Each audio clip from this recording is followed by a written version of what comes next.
할렐루야. 우리 주님을 사랑하시면 아멘 하시겠습니다. 날마다 좋은 날입니다. 날마다 축복의 날입니다. 날마다 기적의 날입니다. 오늘 책 제목을 보니까 미라클 모닝 이런 제목이 있더라고요. 그래서 보니까 아침에 일어나는 기적이다.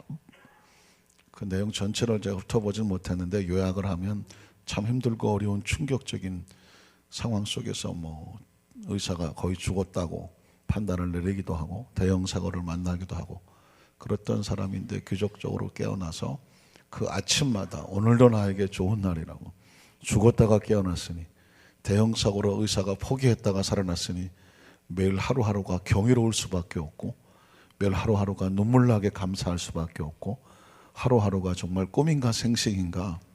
보통 사람하고 다른 것은 똑같은 하루를 시작하는데 감격으로 시작하고 감동으로 시작하고 기적의 기대감으로 시작하고 하루하루가 눈물나게 감사한 마음으로 시작을 하는 것입니다. 그러니까 똑같이 24시간을 주어진다고 할지라도 이런 감격과 감동으로 하루를 시작하는 사람과 오늘 아침에 일어날 때 아이고 죽겠네, 아이고 일어나야 되나 말아야 되나, 아이고 오늘 하루 또 어떻게 살아가야 되나, 아이고 여기도 쑤시고 저기도 쑤시고 이렇게 시작하고 하는 24시간과 하루를 정말 누워있을 수가 없었고 벌떡 일어나고 이 좋은 날을, 이 축복의 날을, 24시간을 내가 어떻게 쓴단 말인가, 오늘도 또 살려주셨구나, 이런 마음으로 시작하는 사람하고는 하루가 의미가 다르죠. 일어나는 일도 달라질 것이고 모든 만나는 것을 대할 때마다 아이고 오늘도 재수가 더럽게 없네 이러고 사는 사람하고 야 내가 살았으니까 이런 일도 당하는 거구나, 쓴 고추, 아주 매운 고추를 먹고 이 고추가 이게 더럽게 맵네 이렇게 사는 사람하고 내가 살아있으니까 이 고추의 매운맛을 보는구나, 이렇게 사는 사람하고는 하루가 똑같이 하루 저녁에 잠을 주무실 때 의미가 다를 것 같아요. 그렇습니다. 행복이라는 것은 이렇게 멀리 있지 아니하고 지금 내가 오늘 하루 살아가는 걸 어떻게 대하느냐 있습니다. 모든 원인을 바깥에 가들고 아이 저것 때문에 안다고 저것도 싫고 이게 아니라 오늘 하루도 정말 감사하다, 모든 게 감사하다. 그래서 여러분 오늘 아까 장로님 기도하신 것처럼 다음 주간부터 고난주간이 시작되지만 예수님 안에서는 모든 것이 사랑입니다. 십자가도 사랑이고 가시면류관도 사랑이고 그분은 우리에게 주시는 모든 것들이 사랑이에요. 그냥 달콤한 사탕만 사랑이 아닙니다. 쓰디쓴 말 한마디도 사랑입니다. 아이가 너무 이쁘고 그냥 사랑스럽다고 맨날 눈깔 사탕만 들이다 먹이면 어떻게 될까요? 눈깔이 엄청 커지죠. 큰일 납니다. 때로는 쓴 약도 먹이고 때로는 적절하게 사탕을 빼앗기도 하고. 어떤 분이 그러더라고요. 목사님 우리 애는 스마트폰 붙잡고 안 나요. 그렇습니다. 처음엔 사랑하는 마음으로 스마트폰을 사줬을지 모르는데 알고 보니까 그게 또 사랑이 아닐 수도 있잖아. 그걸 붙잡고 안 놓게 되면 고통의 아픔도 될 수가 있습니다. 그래서 오늘 우리 함께 말씀을 듣기 전에 부르고 싶은 찬양은 뭐냐면 예수님의 사랑은 신기하고 놀라운 것입니다. 왜 신기하고 놀라울까요? 사랑이 아닌 줄 알았는데 그게 사랑이야. 내 뜻대로 안 돼서 그게 막 속상하고 나는 왜 이렇게 재수가 없나, 되는 일이 없나 그런 줄 알았더니 그것 덕분에 내가 살고 여기까지 온다면 그 모든 것은 합력하여 선을 이루신 줄로 믿습니다. 우리 힘차게 박치면서 예수님의 사랑 우리 한번 찬양하고 그리고 나서 지난 지역장 우리 세미나를 할 때 교구장님들이 엄청 율동을 잘해요. 그래서 우리 율동도 한번 보고 같이 한번 긴장하고 땀을 뻘뻘 흘리시는 것 같은데 우리 힘차게 박치며 찬양 한번 할까요?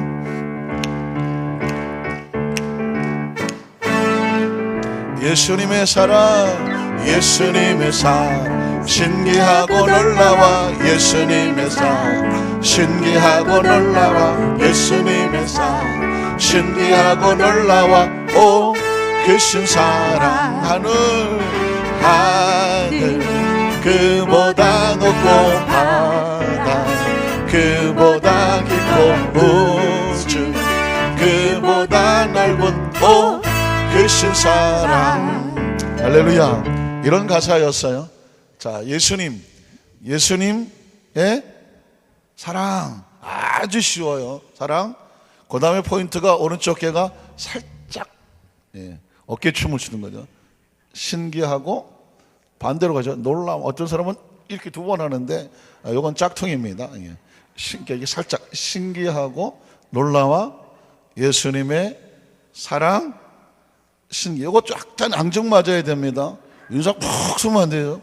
신기하고 놀라와 예수님의 사랑 신기하고 놀라와 오. 이게 오.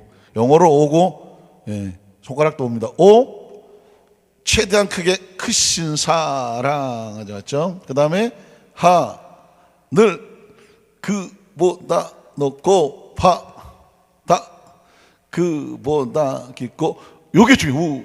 우주 그보다 넓은 오 크신 사랑 하셨죠?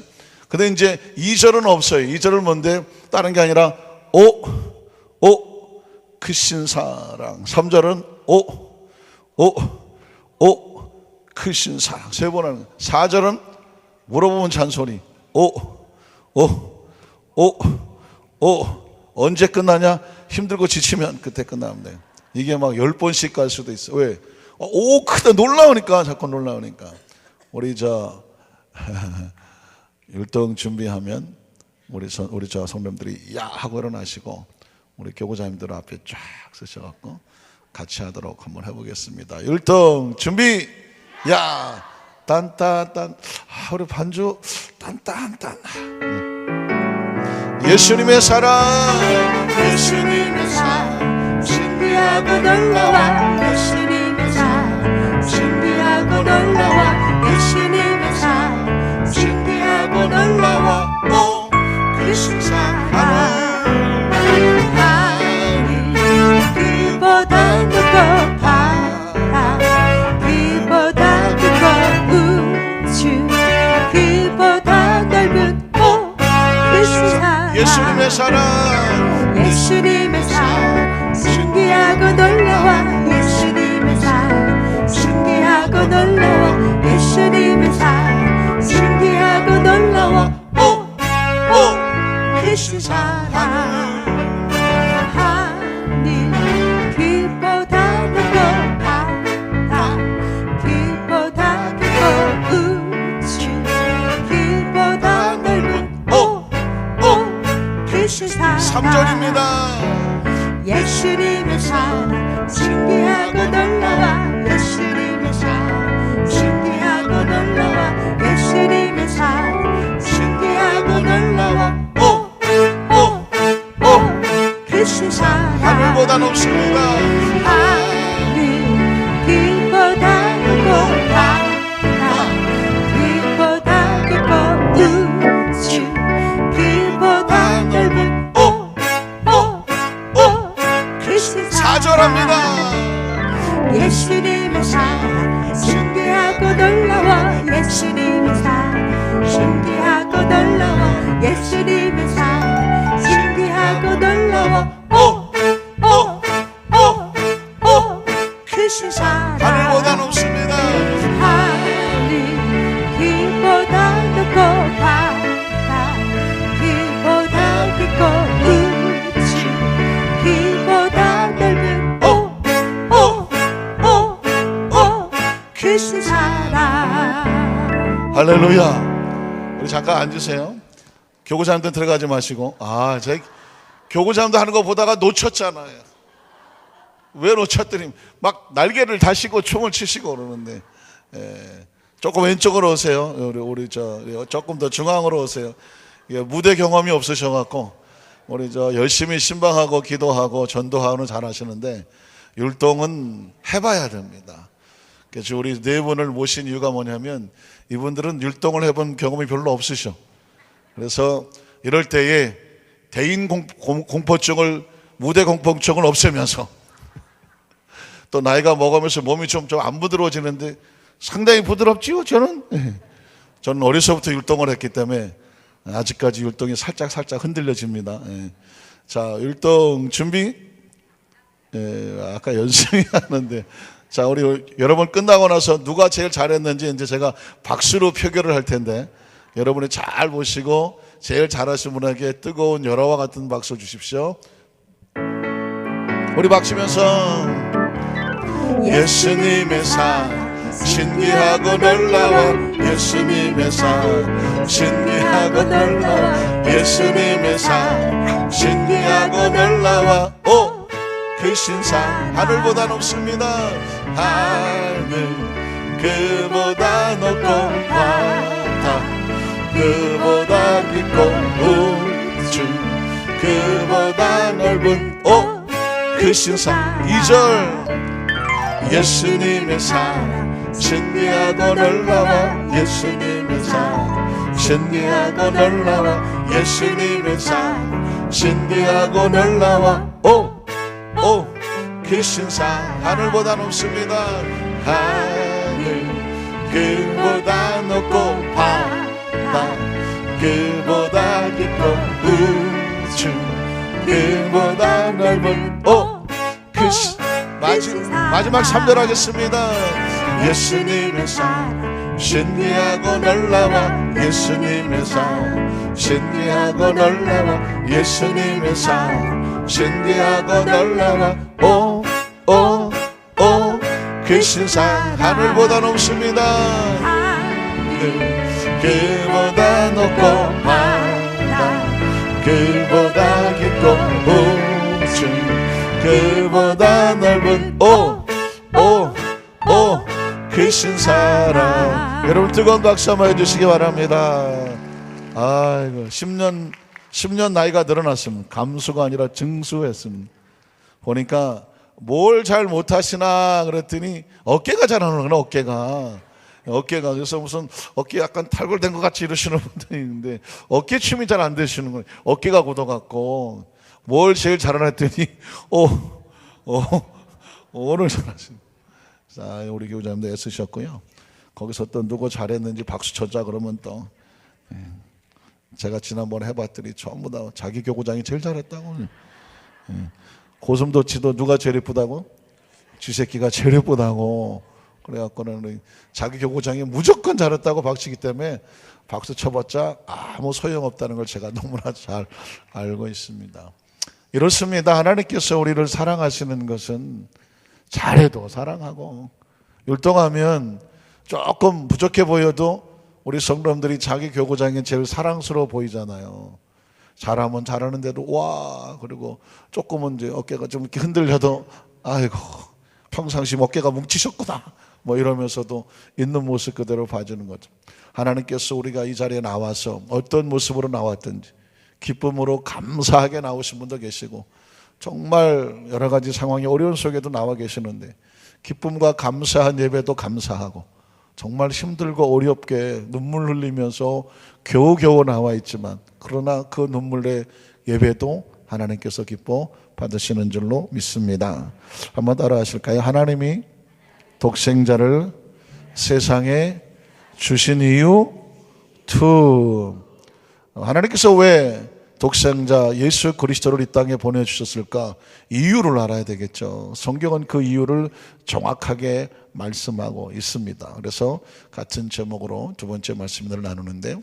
요한복음 3장 16절은 아마 우리 유치부 아이들도 뭐 초등부 아이들도 중등부 고등부 그리고 뭐 나이와 상관없이 사실은 하나님의 복음의 말씀 중에 가장 핵심적으로 누군가를 전도하게 될 때에 요한복음 3장 16절을 가장 적절하게 말씀을 비유를 들어서 또 말씀을 예를 들어서 말씀에 근거해서 우리 전도하면 하나님에 대해서 가장 잘 말씀할 수 있던 그런 본문이라고 할 수가 있습니다.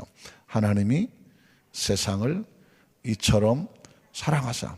이처럼이라고 하는 게 잘 모르니까 나중에 이처럼은 또 이렇게 말씀을 하면 되겠죠. 하나님이 세상을 이처럼 사랑하사. 어떻게 사랑하셨느냐? 독생자 예수 그리스도를 주셨으니. 그게 사랑이란 말이죠. 주셨으니. 그럼 어떻게 하라고요? 누구든지 예외가 없습니다. 누구든지 저를 적어놓을까요? 하나님이 세상을 사랑하셔서 우리에게 보내신 예수 그리스도 독생자 예수 그리스도를 뭐하는 사람마다 믿는 자마다 영접하는 자마다 자신의 구주로 받아들이는 자마다 예비하는 자마다 뭐하지 아니하고 멸망치 아니하고 심판받지 아니하고 정죄받지 아니하고 무엇을 얻게 하려 하신다? 영원히 사는 영생. 영생이라는 개념을 정확하게 잘 아셔야 돼요. 우리는 뭐 하는 사람이죠? 육신은 단생.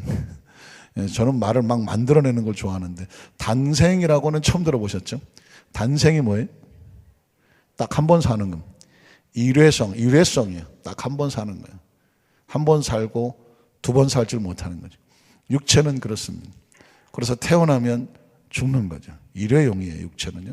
단생하지 않냐고 하나님은 우리에게 단생을 뛰어넘은 영원히 생명이 존재하는 영생을 뭐하게?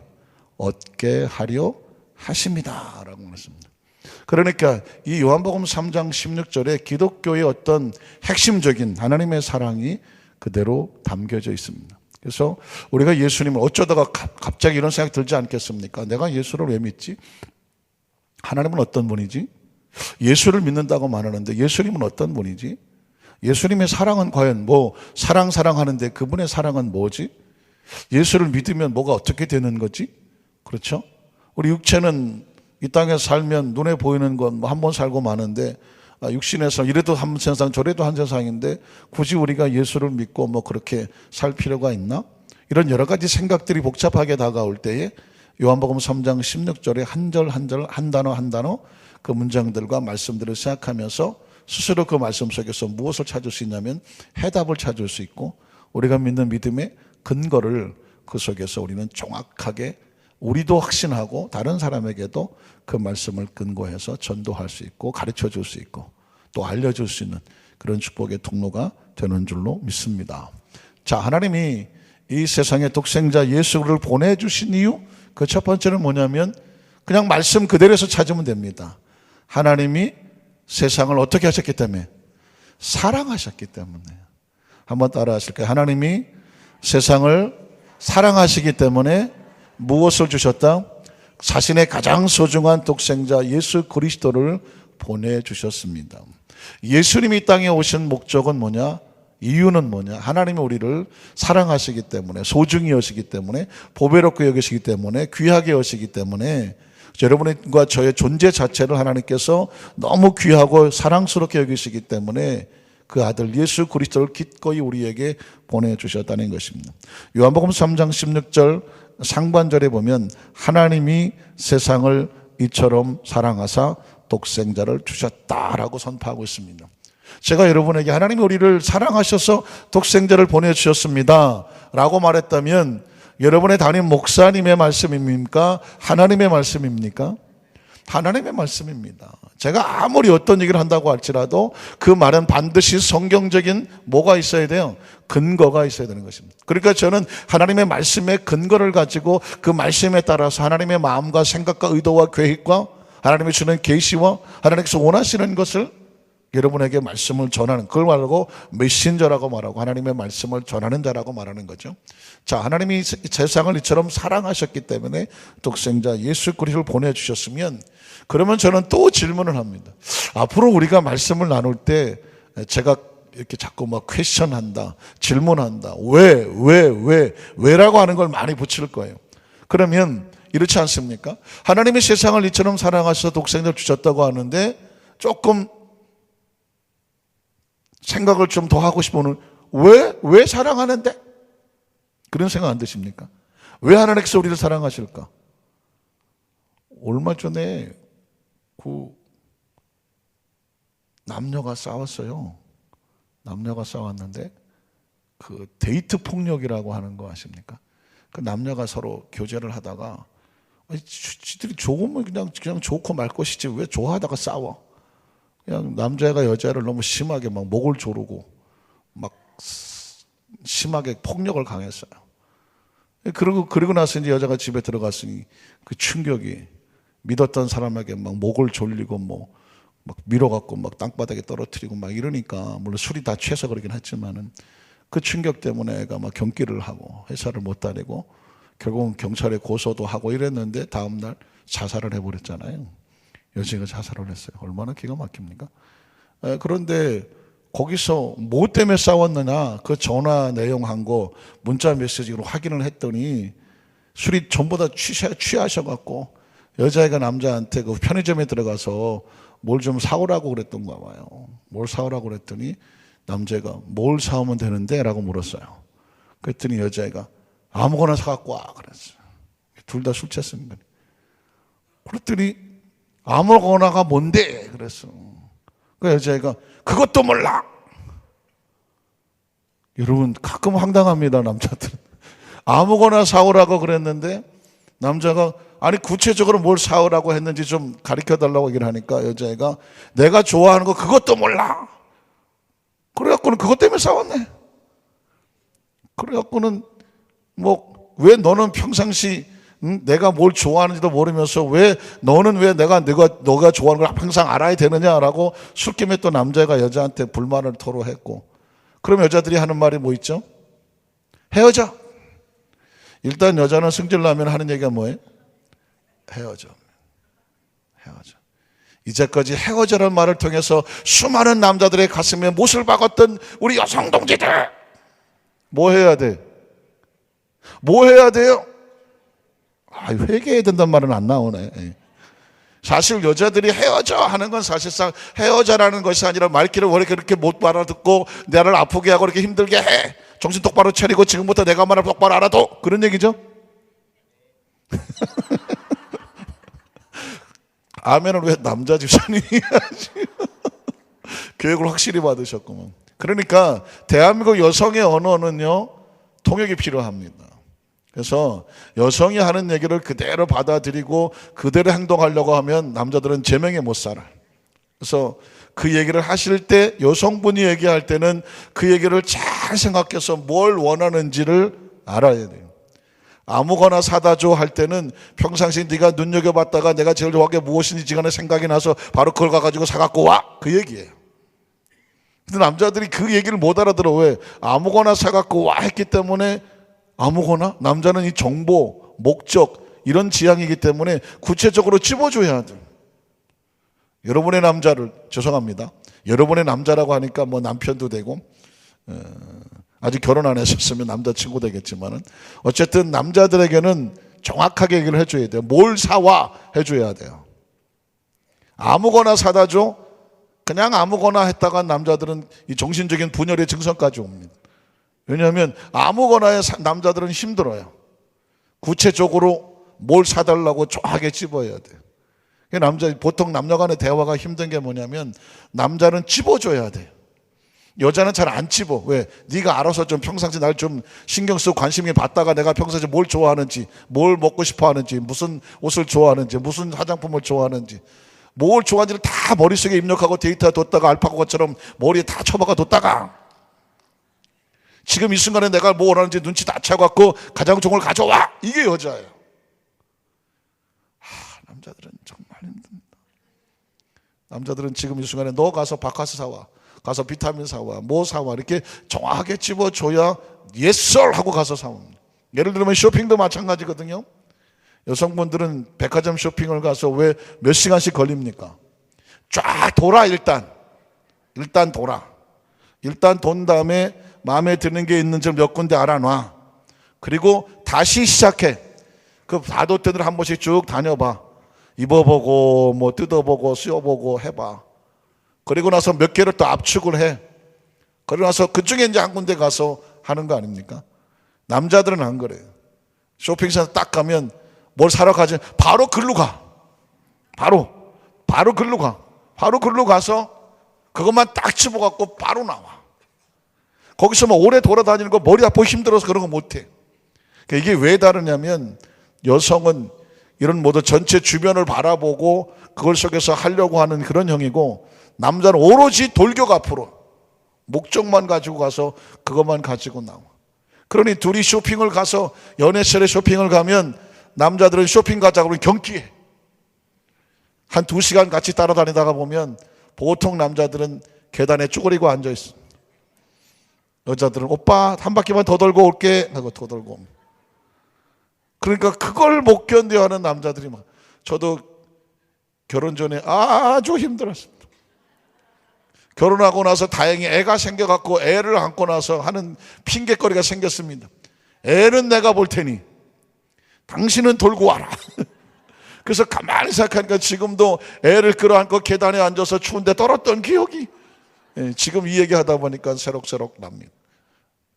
중요한 건 뭐냐면 여성들의 질문 가운데 또 힘든 게 뭐냐면 나 좋아해? 좋아하지. 왜 좋아하는데? 어렵습니다. 왜 좋아하느냐고. 나 이뻐? 이쁘지. 어디가 이쁜데? 이 힘듭니다. 이거 힘들어요. 그런데 신앙생활에는 이게 필요해. 그래서 아마 여성분들이 예수님을 잘 믿는지도 몰라. 왜를 알아야 돼. 하나님이 세상을 이처럼 사랑하사 독생을 주셨으니, 그럼 남자들은 아멘으로 끝나. 그냥 사랑하면 사랑하는 거지 뭐. 왜가 어디 있어? 아멘 할렐루야 그러는데 여자들은 안 그래. 왜 사랑하는데? 왜 사랑하냐? 그런데 저도 이제 이쯤 나이가 되니까 조금 여성화되는 것 같아요. 성경을 보면서 왜 소리가 나와요. 요한복음 3장 10절 읽다가 하나님이 세상을 이처럼 사랑 독생자를 주셨으니 그냥 끝났어야 되잖아요. 근데 제가 그래요. 왜 사랑하는데요? 그래요. 알고 싶지 않습니까? 하나님 우리를 왜 사랑하냐고 묻는 거예요. 여러분 궁금하지 않으십니까? 이분들은 또 남성화 되시나? 이제는 한마디만 하면 아멘으로 끝나시네. 나는 요즘 쇼핑 가면 그냥 그것만 딱 사고 나간다. 축하드립니다. 점점 남성화 되시고 계신. 자, 성경에 보면 하나님께서 왜 세상을 이처럼 사랑하시나, 중요한 명제라서 제가 말씀을 드렸습니다. 왜 사랑하시느냐? 이유는 뭐냐? 하나님께서 우리에게 소유권을, 넌 내 거다라고 하는 소유에 대해서는 정확한 말씀을 선포해 놓고 있습니다. 자, 오늘 성경 이사야 43장 1절로 4절을 보면 이스라엘 백성들에게 하나님께서 가지고 계신 생각을 이렇게 말씀하는 것입니다. 야곱이라고 하는 것은 이스라엘 백성들을 부를 때 쓰는 말이에요. 근데 제가 아마 성경을 보니까 아마 다 맞지는 않겠지만 약간의 눈치를 채는데, 이스라엘 백성들이 조금 하나님 말씀을 떠나서 뭔가 우상을 숭배하고 뭔가 왔다 갔다 할 때 하나님께서는 이름을 어떻게 부르냐면 야곱아라고 불러요. 그러나 하나님 백성들 하나님 말씀 안에서 잘 자녀답게 생활을 하고 가면 이스라엘아라고 부릅니다. 제가 나중에 창세기를 이렇게 많이 강의해서 말씀드릴 기회가 있으면 야곱의 이름을 하나님께서 바꿔주셨습니다. 바꾼 이름이 뭐예요? 이스라엘이에요. 그런데 야곱이 하나님 말씀을 떠나고 나서 인간적으로 행동할 때는 하나님 뭐라고 부르냐면 야곱아라고 불러요. 그런데 그가 이제 하나님 말씀 안에 잘 와서 믿음 생활을 잘 하고 할 때 하나님께서 이스라엘아라고 부르더라고요. 그래서 제가 눈치를 하나님께서 야곱이라고 부를 때가 있고 이스라엘이라고 부를 때가 있는데, 사실은 같은 사람을 놓고 부르는 것이고, 이스라엘 민족을 야곱이라고 부를 때도 있고 이스라엘이라고 부를 때가 있어요. 자, 야곱아 그랬다면 지금 누구를 부르는 거예요? 이스라엘 민족을 향해서 말씀하는 겁니다. 야곱아, 너를 창조하신 야훼께서 지금 말씀하시느니라. 그리고 바로 이어서 뭐라고요? 이스라엘아 라고 말해요. 야곱도 이스라엘도 다 하나님 백성을 부르시는 또 다른 표현일 뿐이에요. 자, 이스라엘아, 너를 지으신 이가 말씀하시느니라. 하나님께서 자신을 뭐라고 말해요? 너를 지으신 분이라고 말씀합니다. 너는 뭐 하지 마라? 두려워하지 말라. 자, 뒤집어 말하면 지금 이스라엘 민족이, 야곱의 백성이 두려워할 상황에 있는 거예요. 두렵고 떨리고 외롭고 쓸쓸하고 절망하고 좌절하고 이 세상 드넓은 천지에 아무도 나를 도와주는 사람이 없는 것처럼 보입니다. 심지어 부모도, 사랑하는 모든 사람도 나를 떠난 것 같은 처절한 고독과 외로움 속에 있는 것입니다. 하나님 아니면 누구도 위로해 줄 수 없는 그런 상황, 그런 심령이 있는 상황입니다. 그때 하나님께서 이스라엘 민족을 끌어안고 하시는 말씀이 뭐냐면, 야곱아, 이스라엘아, 내가 너를 지었잖아. 너를 지으신 이가 이제 말씀하시느니라. 그분이 말씀은 너는 두려워하지 마. 내가 너를 뭐 했고? 구속하였고. 구속이라는 단어가 조금 혹시 낯서십니까? 구속이라고 하는 단어가 이 한글로 보면은 그 말이 그 말 같아요. 구속이 뭐냐면 압박하고 잡아서 집어넣는 것을 구속한다라고 하는 검찰 용어가 있는가 하면, 여기서 말하는 구속이라는 것은 리딤한다는 건 뭐냐면 돈을 주고 그 사람을 자유롭게 하는 거. 내가 누구한테 빚을 졌어요. 빚을 졌으니까 그 돈을 빌려준 사람한테 내가 뭔가 묶여 있잖아요. 근데 누군가 나와서 내 빚을 갚아주면 그 순간 내가 어떻게 돼요? 자유로워지죠. 빚으로부터 자유로워집니다. 그러니까 구속했다는 것은 뭐냐면 나를 그 속박에서 구원해 줬다는 의미를 가지고 있습니다. 다른 말로 바꿔서 구속과 비슷한 말은 대속이라는 말이 있어요. 대속. 대신 속해 주었다는 것입니다. 그래서 예수님을 십자가에 몸치고 피 흘려 올라가서 우리를 대신하여 제물이 되어주시며 우리를 구속하시고 대속하셨다는 표현을 씁니다. 물론 다 같은 의미로 구원이라고 말할 수가 있겠지만 구속과 같은 말은 대속입니다. 그러니까 뭐냐면 이스라엘 백성을 구속하셨다는 것은 뭐냐면 스스로 그 속에서 나와서 자유해진 것이 아니라 누군가가 대신 그를 건져내 주셨다는 것이 거니까 하나님이 이스라엘 백성을 대신 건져주신 것이죠. 그래서 내가 너를 구속하였고 내가 너를 뭐 했어요? 지명하여. 지명이 뭐예요? 손가락으로 딱 찔러서 이름을 불러주는 겁니다. 누구라고 딱 주는 너 누구 한 사람 한 사람을 지명하여 불렀습니다. 불렀다는 것이 뭐냐면 하나님께서 그 사람과 1대1의 관계가 회복이 됐다는 것입니다. 불렀나니 너는 누구다고요? 내 것이다고 말했습니다.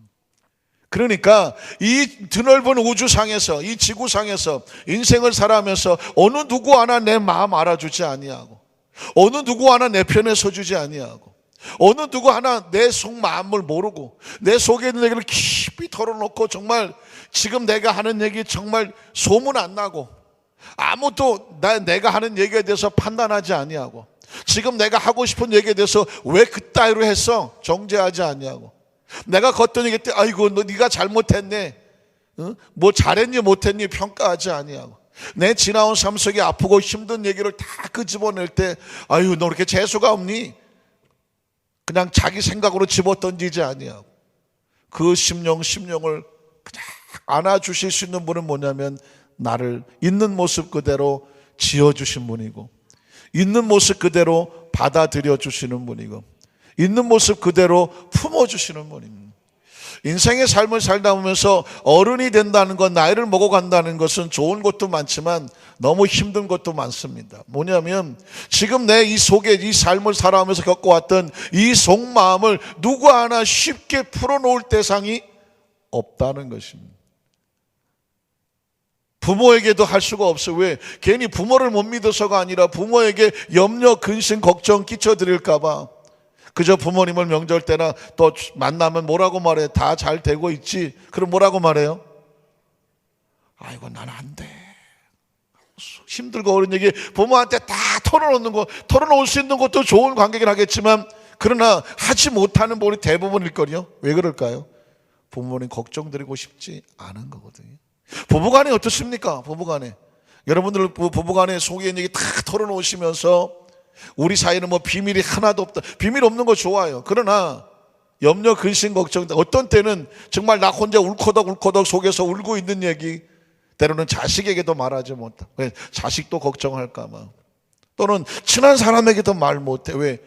내가 가지고 있는 내 감정은 누구도 나를 이해할 수가 없어. 내 입에서 말이 나가는 순간 거의 오해 또는 오산 다른 사람이 내 있는 대로 알아주기를 쉽지 않아. 그러니까 나이를 먹고 인생을 살아가면서 많이 고독해. 앞만 보면 혼자인 것 같고 점점 혼자인 것 같은 생각이 문득 치밀어 들어와. 그러나 그게 정상이에요. 왜? 인간이니까. 우리는 다 부족하니까. 세상에 어떻게 내 마음을 나처럼 알아줄 수 있는 사람이 누가 있겠어요? 내 속으로 난 내 자식도 내 마음을 모르겠고 나를 낳아주신 우리 부모 마음도 모르겠는데 그런데 성경에 왜 이런 말씀이 있을까요? 내가 너를 지명하여 불렀으니 너는 내 것이다. 그러니까 나를 제일 잘 아시는 분은 나를 낳아준 부모님이 아니야. 부모님은 소중하고 귀하지만 부모님도 나를 모르잖아요. 인생이 그렇잖아요. 하나님께서 자신의 존재를 드러내셔요. 세상에 어느 누구도 너를 알아주지 않아도 내가 너를 지었고 내가 너를 불렀으니 넌 내 거야 라고 말할 때 전 그 말씀이 그렇게 들려요. 네가 흘리는 눈물의 의미를 내가 한다고. 아무도 모를 때 툭 터져 나오는 이 신음소리, 한숨소리 누가 볼까 봐 금방 입을 닫아버려야 되는 그런 상황이라고 할지라도 하나님께서는 우리의 음이 심는 그 마음으로 하신. 그래서 아까 우리 예배전 찬양을 할 때 마지막에 주만 바라볼지라 찬양을 너무너무 많이 불렀어요. 왜냐하면 너의 작은 신음에도 귀를 기울여 주신다는 거예요. 하나님의 마음이 들려주는 거예요. 기억하십시오. 하나님께서 우리를 소중히 여기고 사랑하셔서 독생자를 보내시는 이유, 우리가 누구의 것이기 때문에 하나님의 것이에요. 그 구절을 계속 한번 읽어볼까요? 내가 너를 지명하여 불러나니 너는 내 것이다. 그 다음 절에 내가 물 가운데 지날 때 내가 너와 함께. 왜? 물 가운데 지나는데 하나님 우리 굳이 함께 해주실 이유가 뭘까요? 하나님의 것이니까요. 그 어둠 속에 있을 때 물 속에 급류 속에서 그 뛰어 들어갈 수 있는 사람은 누구밖에 없어요. 부모가 그래. 부모가 어린아이가 뛰어들어가 물속에 떠내려갈 때 미친 듯이 앞뒤 계산 안 하고 뛰어들어가는 건 부모밖에 없어. 그러다가 같이 떠내려가는 수도 있어. 왜? 그 순간에 이성적인 판단이 안 되는 거예요. 내 새끼가 지금 물에 뛰어내려가는데 거기서 부모가 앉아서 야, 물의 속도가 지금 이 정도 속도고 거리가 저 정도면 내가 뛰어들어가서 저걸 꺼낸다는 확신이 있을까? 어떡하지? 거기서 계산할 부모 있을까요? 계산 안 됩니다. 그래서 옆에서 잡아줘야 돼요. 옆에서 잡아줘요. 미친 듯이 들어가. 이건 인간의 계산이 안 되는 거예요. 그건 오로지 본능밖에 없어. 내 새끼 살린다는 본능밖에 없는 거예요. 여러분, 너는 내 것이다 해놓고 하나님께서 뭐라고 말하냐면 네가 물 가운데 지날 때 내가 너와 함께 할 거다. 강을 건널 때 물이 너를 침몰하지 못하도록 할 것이며 네가 불 가운데를 지날 때에도 하나님께서 뛰어들어오시는 거예요. 타지도 아니할 것이고 불꽃이 너를 사르지도 못하게 할 것이니 대저 나는 야훼 네 하나님이요 이스라엘의 거룩한 이요 네 구원자다.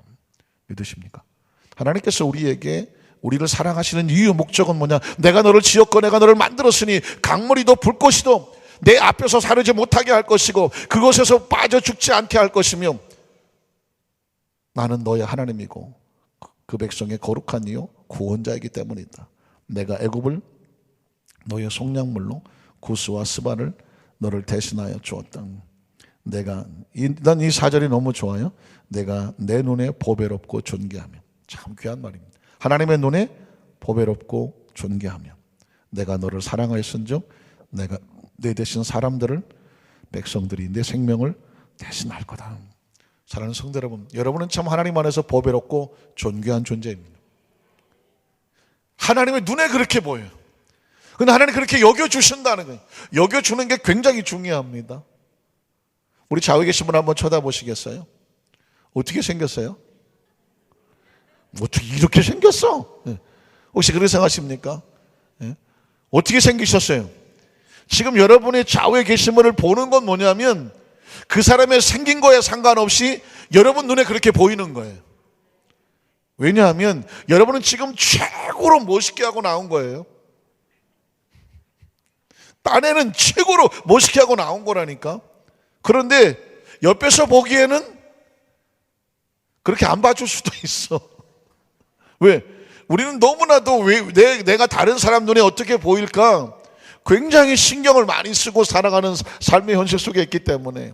그런데 어떤 날은 정말 내가 아무것도 못하고 왔어. 그런데 다른 사람이 보기에 너무 귀하고 소중하게 봐줘, 여겨줘. 얼마나 감사합니다. 사실상 저와 여러분 하나님 앞에 우리가 보배는 아니야. 그렇다고 우리가 딱히 무슨 존귀한 존재도 아니야. 솔직히 우리끼리. 그런데 하나님의 눈에 어떻게 보여요? 보배롭게 여기고 존귀하게 여겨주셔. 왜 그럴까요? 우리가 그분의 것이기 때문에 그래요. 기억하세요. 그러니까 이 말씀을 우리가 적용한다면 왜 제가 여러분을 좌우를 한번 보시라고 그랬냐면 하나님이 보시기에 이분이 보배롭고 존귀한 분이에요. 그런데 우리가 함부로 그분을 보면서 아이고 그렇게 할 수 있을까요? 없을까요? 없어요. 신앙생활하면서 가장 무서운 게 뭐냐면 편견이에요. 편견이 뭐냐면 내 한쪽 편에서만 바라보는 거예요. 외모로만 바라보는 거예요. 말씨로 바라보는 거예요. 행동으로 바라보는 거예요. 얼굴 화장기를 보고 바라보고 파마를 보고 잘했니 못했니 하는 거예요. 이건 내 생각으로 바라보는 거예요. 그런데 이게 그 사람의 진짜 모습은 아니에요. 그 사람의 진짜 모습은 뭐냐? 하나님이 그 사람을 보고 보배롭고 존귀한 존재라고 말하는 거예요. 하나님이 그 사람을 그렇게 본다고 하면 우리는 하나님의 눈으로 바라봐야 하는 백성들이니까 우리 눈에도 서로를 어떻게 봐야 되냐면 보배롭고 존귀하게 볼 수 있어야 돼요. 상대방이 그렇게 안 보이는 거는 그 사람이 보배롭고 존귀하지 않아서가 아니라 뭐에 문제가 있는 거예요? 내 눈깔에 문제가 있는 거예요. 우리의 눈깔에 문제가 뭐가 있는 거예요. 여기에 색안경을 쓰고 있거나 뭐 빨간색을 쓰고 있거나 까만색을 쓰고 있거나 아니면 뭔가 지금 이 우리의 눈깔에 문제가 있는 거예요. 왜? 그 사람 한 사람은 하나님 보시기에 보배롭고 존귀한 존재라고 성경의 말씀에 놓았어. 그런데 우리가 보기에 심히 못마땅해. 심히 아주 힘들어. 그렇다면 그건 하나님의 눈이 잘못됐거나 내가 잘못된 건데 누구 눈이 잘못된 것 같아요? 그건 우리 눈에 문제가 있는 것입니다. 그러니까 우리는 예수님 안에 와서 하나님이 보배롭고 존귀하다고 말한 사람에 대해서 우리가 함부로 어쩌다 저쩌다라고 평가하고 그렇게 우리가 결정 내리는 것은 하나님의 영역을 벗어나는 거예요.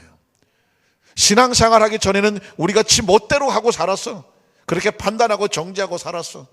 그러나 하나님 안에 들어와서는 우리는 뭐 하기로 작정한 사람이냐면 하나님이 보시는 눈으로 같이 보기로 작정한 사람이에요. 그분이 그렇다고 하면 그런 거예요. 확신하십니까? 그래서 여러분 그런 말도 했죠. 지금 우리 눈에 옆에 앉아 계시는 바로 작은 예수님과 같고 또 그분이 곧 예수님의 모습으로 우리 옆에 있다라고 여기기도 합니다. 그건 어떻게 하라는 것입니까? 서로를 내 판단과 경험과 내 가진 지식과 어떤 걸로 판단하지 말고 좋다 나쁘다를 결정하지 말고 이분은 하나님의 보배롭고 존귀하게 보시는 분이고 예수님의 핏값으로 사신 아주 소중한 존재라고 서로를 너무 귀하고 감사하게 여겨줘야 돼요. 자, 우리 옆에 분 한 번 더 손잡아 주시면서 당신은 하나님 안에서 보배롭고 존귀한 분이십니다. 같이 예배 드려주셔서 고맙고 감사합니다. 이 시대에 같이 태어나서 우리 교회 함께 다니게 해서 감사합니다. 딴 자리도 아니고 옆자리에 앉아 계셔서 감사합니다. 나를 보배롭고 존귀하게 여겨주셔서 감사합니다. 나도 당신을 보배롭고 존귀하게 여깁니다. 믿으십니까? 믿으십니까? 아주 예전에는 집이 인가가 뜨문 있었을 때는 사람을 만나는 게 너무 반가웠어.